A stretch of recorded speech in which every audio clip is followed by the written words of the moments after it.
minute just in case anybody's going to come in here. I'm scared. No. No, imagine like at Ohio State, the stage was on the court, like in front of everybody. No, mid-game. Yeah, just as a reminder, you're not allowed to shoot video. You can shoot photos, but if you do need video of this press conference, you have to get it from the folks from Hammond Communication at the NCAA. They're just in the back room right there. So they can give you a feed where you can like access and plug into it, and then you can use that. So yeah, so that's where we're at. But we do allow for still photography in here. So, all right. No, I hold it. Just send them in. Imagine forward it. I'm nervous. I know it's gonna be like this. I know some cutesy.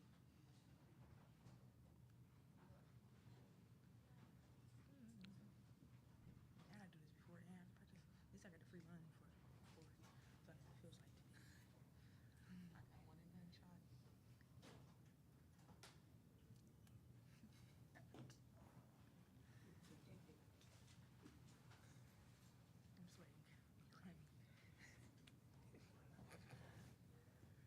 I'm sweating. Cramming. Yeah, you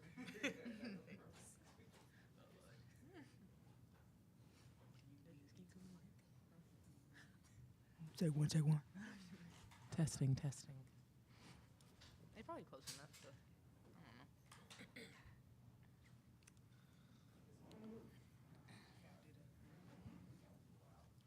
know. All right, it's 2:05. We're going to get underway with the Florida Gulf Coast Player Press Conference. We are joined by Kirsten Bell and Kirsty Fills.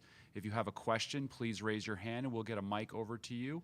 Please state your name and affiliation so the players can know who you are and where you're from, and also for our viewing audience. So if you have a question, please raise your hands. All right, we'll start with Noah on the right-hand side in the middle. This is for either or both of you. You guys obviously led the nation in three-point attempts by a wide margin. Your style is very unique to play against. I'm curious if you notice a difference when you guys are playing teams outside of your conference who maybe don't see you all as often. All right, Kirsten, you start, and then Kirsty, you'll follow up. I think that's something nice to have, when we play against teams that don't know the style of play. In the beginning, we played against Michigan State, LSU, and they didn't really know our style of play, and that's why we played really well. I think we're going to use that to our advantage, and if we shoot really good, I think we'll have a great game. Kirsty? Yes, a lot of teams aren't really used to our style of play. We share the ball, we stretch the floor, and we get it out in conversion, and we shoot the ball, the three-point especially, very well. All right, we'll go on the middle, left-hand side. It's Gaby Room for her stats. Just for both of you guys. Obviously, you guys in Virginia Tech played a little bit similarly. The only difference is they, play a little bit more inside with Kitley. What's the challenge going to be of getting her out of the middle and just keeping her at bay? We got a game plan for that. Coach prepares us really well for games like this. We don't have big posts, so we just have to use technique and details and just follow what Coach says. He's gonna lead us in the right path. So we just execute and listen to Coach, and I think we'll play really well against her. Kirsty? Like Dot said, we have a game plan for her, and we'll be prepared and ready to execute it. Other questions? We'll go in the front row here. Hey guys, Aaron McFarling from the Roanoke Times in Virginia. Kirsten, I guess Virginia Tech's coach said that your coach uses analytics a lot, likes layups and three-pointers and not a lot of mid-range stuff.Id he talk about analytics with you guys? I mean, is that something that is part of your practice routine or game planning at all? Are you talking about like mid jumpers? Yeah, that's something we don't really talk about at all. He doesn't like us shooting mid ranges, and if we do, you'll be right on the bench with him. So, we don't take mid ranges. We just listen to what Coach wants, and he shows the factuals behind us not doing it. So, we just listen to him. He's a great coach, and he knows what he's talking about. And when you watch Kitley on film, on video, I mean, what do you see? What makes her a good player in your mind? She uses her body. She has great footwork. You just can't get out of a stance with her. She's 6'6", I'm 6'1", so it's going to be a different height difference. But I think, the details and the technique that Coach is giving us to play against her, I think we'll use it really well to our advantage. Go back to Gabe. Gaby Ream for her stats. Kirsten, obviously the WNBA draft is coming up. Are you hoping to make a statement? I know you're focused on the team success, but are you excited also about the possibility of growing your profile a little bit more here? Yes, I'm definitely excited about the WNBA, but more excited about the NCAA tournament right now. It's my second time being back, and we're not trying to go home first round, so we're going to give all that we have for this game. We'll go in the back of the room to Christy. Christy Winter-Scott, ESPN. This question is for both. So with this game, what kind of approach are you coming into this game with outside of the X's and O's, but like the mentality for the NCAA tournament? What is that for this team? Kirsty start, and then Kirsten. Okay.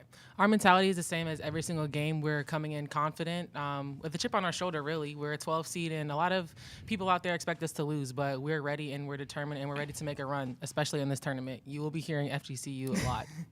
Kirsten. Yes, like Kirsty said, you'll hear about FGCU a lot. I felt like our seed was disrespectful, so we're going to use that and use that fuel to our fire, and go out there and play FGCU basketball. Some people on this team know what it felt like to lose last year, so I think that's going to motivate everybody else to step up and play a great game. We'll go in the far back left corner. Kareem. Kareem Copeland, Washington Post. You guys almost just leaded into it just now. How much did you pay attention to that 12 seed and use that for motivation? Because everybody's even said this isn't your regular 12 seed. Mm-hmm. And so are you able to kind of draw on that, or is that something you kind of put to the side? I think we could draw on that. When we was watching the selection show, we was like wondering where we were at, and then when they announced that we were a 12 seed, we was all like, okay, this is what they want to do to us. So we're gonna come out and show why we are better than a 12 seed. Kirsty. Yeah, we've accomplished a lot this season. We're a mid-major team, FGCU. We are 29-2, and we're ranked in the top 25. We beat very good schools, and we are not done with our journey yet. So we're ready. Go back to Christy in the back of the room. You said that there was a style of play, not necessarily a style, but you said it was Florida Gulf Coast basketball. Describe exactly what that is. Yes. Kirsty. So we definitely play unselfishly. We play as a team. There's power in numbers and sharing the ball and making sure everybody on our team touches the ball. We play for each other. We listen to our coach, and we're locked into whatever he says. We're all bought in, and that's FGCU basketball. Kirsten, you have a thought on that? I think she said it pretty well. Okay. Gabe, did you have another question? Actually, Kareem asked one. Okay, all right. Go back to Christy in the back. It's all good. This is for Kirsten. When you were coming out of high school and LeBron James came to see you play, you dropped 38, had 8 boards in that game. What's your relationship with him now? And he's still in touch with you? And does he still We're not in motivate touch. you? We're not in touch at all. But I know it's coming soon, so I'll be ready for it. I'll be ready for it. All right. Any other questions from anybody else in the room or on the Zoom? Anybody on Zoom have a question, please raise your hand and I'll call on you. All right. You guys can head back to the locker room. Thank you. Thank you. Thank you, guys. Appreciate it.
Media here and on Zoom.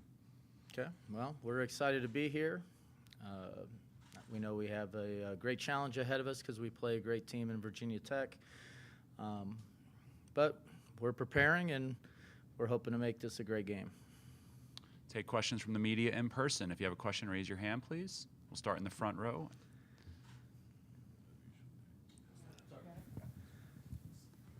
Hi, Aaron McFarling with the Roanoke Times in Virginia. Coach, Kenny mentioned that he's known you for a while, and you have a strong analytics proclivities, I guess, and your players said if they take a mid-range jumper, they'll probably be sitting on the bench next to you. How much do analytics play into your strategy and your team's style of play? Well, probably a great deal, although we were doing this well before anything was called analytics. We just tried to make the most efficient shots and make the most out of every possession, and it seems the game has kind of progressed and become more similar to the style that we've been playing for a long time. But definitely I think it's smart to look at numbers and find out the most effective strategies in different situations, and then you also have to fit what works best for your team and factor that in as well. Have you played anyone this year that prepared you well to combat Kitley's talent? Well, I mean, we've played, some BCS schools. We played at LSU. We played against Michigan State, and we were able to win both those games. But Kitley's an exceptional talent. We're not expecting to shut her out. We're just trying to make her a little less efficient. Hopefully she has to make tough shots rather than giving her easy shots. But, they're extraordinarily well coached. He has done a fantastic job at Virginia Tech. And, they run a very modern system, and they're very good at running it. Should be a lot of fun. Should be a great competition. We'll stay in the middle on the left side. Gabe Ibrahim from Herb Stats. Coach, I just want to know what the general preparation process is for the tournament versus even the conference tournament or the regular season. Like, are you watching more film, or are you practicing more? Or how does it differ just from your normal procedures? Well, it's actually pretty similar. Like we try to prepare for every opponent in every game the same way, so that it's not a new thing once you get to the NCAA tournament, and then you're trying to do a lot of things that you haven't done all year. So we against every opponent, we watch a lot of film, we break things down, and we go in with a game plan, and we try to be successful executing that game plan. And we've done that for every game, and we're trying to do the same thing against Virginia Tech. We'll go to Christy in the back of the room, middle. Christy Winter-Scott, ESPN. First of all, hi. We Hi. were colleagues here at Maryland, so Yes, we were. as assistant coaches. With the way Virginia Tech plays, and they have taken the most threes in the ACC, but Kenny Brooks said they've taken 300 more threes than we have. What is it like playing a team that kind of mirrors the high volume attempts from beyond the arc? Well, it's not the volume that I would mind so much. It's that they shoot such a good percentage, and they can shoot a good percentage on really, pretty difficult shots. I mean, they can go off full speed, and somebody goes under a screen, and they can back up and knock down a shot with a little bit of contest on them. They have really good players, and then obviously when you have Kitley and then you surround them with excellent shooters, coming up with a game plan becomes much more difficult. But we're going to have to, maybe force some turnovers or make some things happen, and then we're going to have a really good day offensively, where we're knocking down shots and we're getting good shots on every possession, because they're really good. We understand, they're a top 15 or so team in the country. We'll go to Noah on the right-hand side, middle. Noah Trister, Associated Press. You've got a couple of your players in here. They seem very motivated by the seating you guys were given. Is that something you've tried to sort of cultivate? Have you tried to downplay it at all, or is it it's have nothing to do with you? Yeah, I haven't even brought it up. We earned our way in here by winning our conference tournament. It looks like if we hadn't have done that, we wouldn't have been part of this. So we're really excited that we get a chance to show what kind of team we have against a really good team. I have, as for how they pick the teams, I don't know who's on the committee. I don't know how many people are on the committee. I know they have a bunch of factors, 14 or something factors that they figure in to put these seeds together. But I'm not sure anybody knows exactly which one outweighs another one and at which times they use which one. So you're kind of at the mercy of this committee. Hopefully we can get to the point where they can just have a algorithm that's good enough that it could pick the best teams and it could seed the tournament. And I think that would be maybe a more fair situation for everybody. But for us, we're here. We get to play. We get to play a great opponent, and we're excited about it. All right, we'll go to the back left corner with Kareem.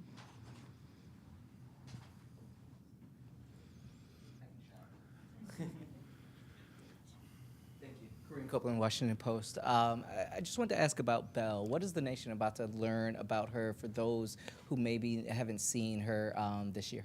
Well, she's an exceptional talent. One thing that maybe separates her from some others is her versatility. She's an exceptional cutter, can play without the ball. She sees things develop before anybody else and reacts faster than anybody else to those situations. She can shoot the three. She can take it to the rim. She likes the big games. She likes the big moments. So we're really hoping and expecting that she'll have a really, really good game tomorrow. Other questions from the media here in attendance or on Zoom? If you are on Zoom and you have a question, please use the raise hand function.